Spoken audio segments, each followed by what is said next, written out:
হযরত ইবনে আব্বাস রাদিয়াল্লাহু তাআলা তিনি বলছেন, আমি রাসূলুল্লাহকে বলতে শুনেছি, আল্লাহর নবী বলেছেন, দুইটি চোখকে জাহান্নামের আগুন দুইটা চোখকে স্পর্শ করবে না। আসসালামু আলাইকুম প্রিয় দিনী মুসলমান ভাই ও বোনেরা, আমাদের ইসলামিক মিডিয়া 01+ চ্যানেলে আপনাদেরকে স্বাগতম। চ্যানেলটি সাবস্ক্রাইব করে পাশে থাকুন। একটা চোখ হচ্ছে গভীর রাত্রে যারা আল্লাহর ভয়তে জাহান্নামের ভয়তে যারা কান্দে, জাহান্নামের আগুন ওই চক্ষুকে স্পর্শ করবে না। আর যারা দিন প্রতিষ্ঠার জন্য, আল্লাহর দিন কায়েমের জন্য ময়দানে যারা লড়াই করে, রাতের বেলায় পাহারা দেয়, ওই পাহারারত চোখের মধ্যে জাহান্নামের আগুন ওই চোখে স্পর্শ করবে না।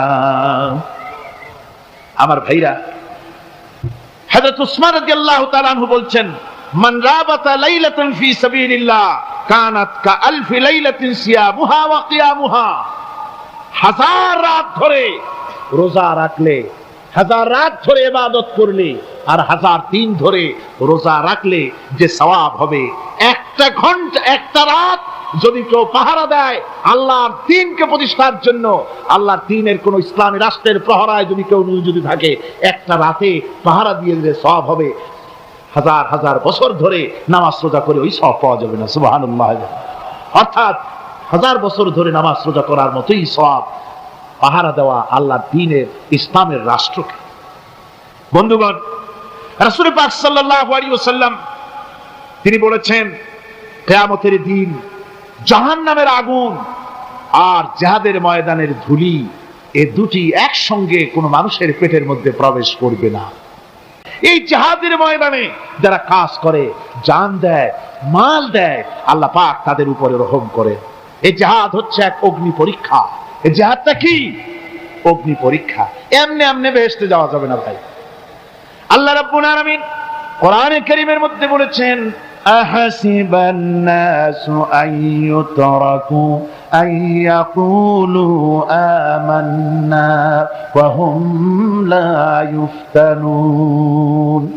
লোকেরা কি ভেবেছে নাকি যে ঈমান এনেছি এই কথাটা বললেই আমি বেহেশত দিয়ে দিব, মুমিন বলে সার্টিফাই করব? না, যখনই তারা বলবে আমি মুমিন, আমি তখন তাকে অবশ্যই পরীক্ষা করব। এই পরীক্ষায় তাকে পাশ করতে হবে। কোরআনে কারীমে আল্লাহ রাব্বুল আলামিন অনেক জায়গায় এই কথাগুলি বলেছেন।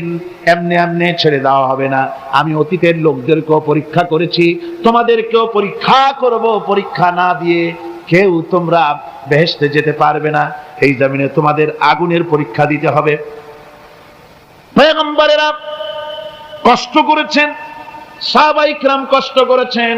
আল্লাহ রাব্বুল আলামিন তিনি বলছেন, আম হাসিবতুম আন তাদখুলুল জান্নাতা ওয়া লাম্মা ইয়াতিকুম মাসালুল লাযীনা খালাউ মিন ক্বাবলিকুম মাসাতহুমুল বাসাউ ওয়াদ-দাররাউ ওয়া যুলজিলু হাত্তা ইয়াকুলার রাসূলু والذين معه متى نصر الله ألا إن نصر الله قريب। আল্লাহ রাব্বুল আলামিন বলেন, তোমরা কি মনে করেছো যে তোমরা বেহেশতে প্রবেশ করবে, অথচ তোমাদের পূর্বে যারা এই পৃথিবীতে এসেছিল তাদেরকে আমি যেমন পরীক্ষা করেছি ওরকম পরীক্ষা এখনো তোমাদের উপরে আসে নাই, ওরকম বিপদও আসে নাই, মুসিবতও আসে নাই। এমন বিপদ এসেছিল নবীদের উপরে, সাহাবায়ে কিরামদের উপরে, যে বিপদে মানুষ জর্জরিত হয়ে গিয়ে নবী এবং তার সাথী সঙ্গীরা একথা তারা মুখ থেকে বেরিয়ে গেছে, মাতা নাসরুল্লাহ, আয় আল্লাহ তোমার মদদ কখন আসবে, তোমার মদদ কখন আসবে?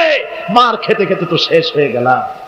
এইভাবে যখন মার আসে চতুর্দিক থেকে, আর মুমিনেরা ময়দানে পা জমায়ে টিকে থাকে দিন প্রতিষ্ঠার জন্য, আল্লাহ তখন খুশি হয়ে এক সময় ঘোষণা করে দিবেন, আলা ইন্না নাসরাল্লাহি করিব, আর দেরি নাই, আমার মদদ, আমার সাহায্য তোমাদের জন্য অবধারিত। সুবহানাল্লাহ। আমার ভাইরা, বিষয়টা সহজ নয়। শুধু দুইটা সেজদা দিয়া, শুধু তাহাজ্জুদের কিছু নামাজ পড়িয়া আল্লাহর জান্নাতে যাওয়া এত সহজ নয়। রাস্তা খুব কঠিন, রাস্তা খুব।